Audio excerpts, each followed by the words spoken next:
Okay, here's screen recording on how to edit the GIF text. So you have to click on online store in the admin section, then stay in themes and click on customize button.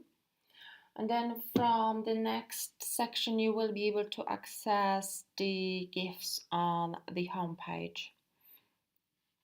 So here you are, the sections are loading, and the gifs are simply the part of the homepage elements that you are seeing here. So right below the slideshow, these are the first three gifs. So the first row, and the second row is this one. So text columns with text. So all you need to do is click on one of those and click on the first part. So lift and strap, this is this, cap adjusted, this is this, no offal underwire, this is this.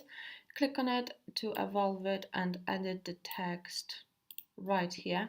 Once you're finished, you just have to click save, and that's all.